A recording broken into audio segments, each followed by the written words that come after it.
ገንዘብ ከናንተ ጋር የሚቆየው ለጥቂት ጊዜ ነው። ዘመድ ከናንተ ጋር የሚቆየው ለጥቂት ጊዜ ነው። ጓደኛ ከናንተ ጋር የሚቆየው ለጥቂት ጊዜ ነው።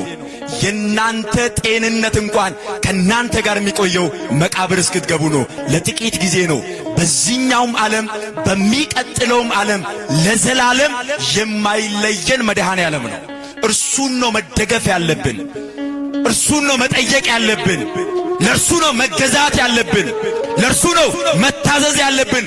ሁል ጊዜ መከራ ቢመጣ፣ ፈተና ቢመጣ፣ ስቃይ ቢመጣ፣ ሐዘን ቢመጣ ከሰማይ በታች የትኛውም ነገር በሕይወታችን ቢያጋጥመን ቶሎ ብለን ማስተዋል የሚገባን እግዚአብሔር ከኔ ጋር ነው፣ አልፈዋለሁ። ማን ከኔ ጋር ነው?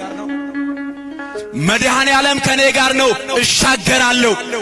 አማኑኤል ከኔ ጋር ነው፣ ድል አደርገዋለሁ ብለን ነው ማመን የሚገባን። ችግሩ ግን እኛ ሕይወት ውስጥ የሆነች ነገር ስትመጣ ያለንን ነው ቅድሚያ ምን ሰጠው። ገንዘብ ያለው ሰው በገንዘቡ የሚያሸንፍ ይመስለዋል።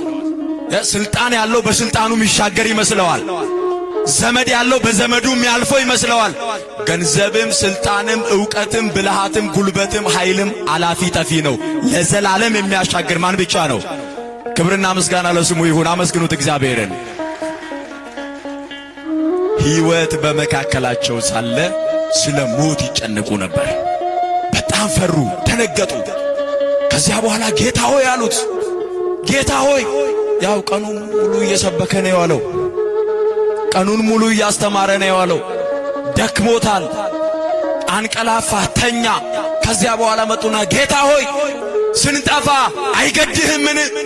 ልንሞት ነው፣ ልንጠፋ ነው። ውሃ ወደ ታንኳይቱ ሊገባ ነው። እባክህን አድነን፣ በሞትና በሕይወት መካከል ያለነው ታደገን አሉት።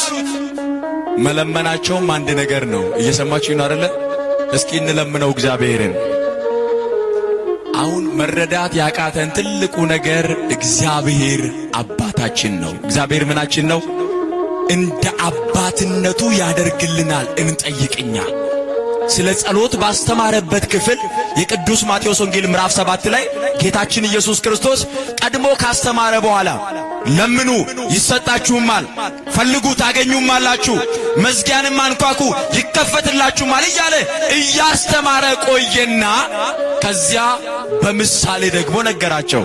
እንደዚህ አለ፣ ከእናንተ መካከል አለ ልጁ ዓሣ ቢለምነው ለልጁ ዓሣውን በመስጠት ፈንታ ዓሣውን ትቶ ለልጁ እባብ የሚሰጥ ወላጅ አለ ወይ አለ። ኧረ በስመ አብ! የለም። እነሱ ያው የሚመገቡት ዓሣ ስለሆነ ዓሣ ነው። እስራኤል አካባቢ ባህር ዳርቻ የሚኖሩ ናቸው። በሚያውቁት ነው የነገራቸው። እስኪ እኛ ጋር እናምጣውና የምናውቀውን እናስገባ።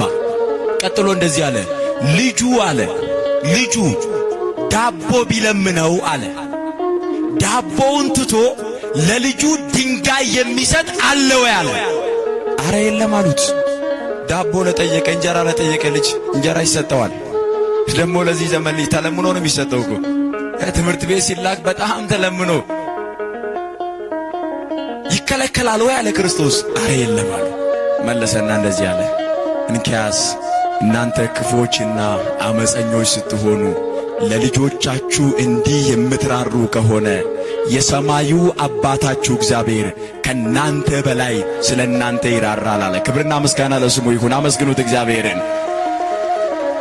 እንዳይመስላችሁ በጣም ብልጦች ስለሆንን፣ በጣም ጉልበት ስላለን፣ በጣም አቅም ስላለን፣ በጣም ማስተዋል ስለምንችል ጥበበኞች ስለሆንን አይደለም የኖርነው።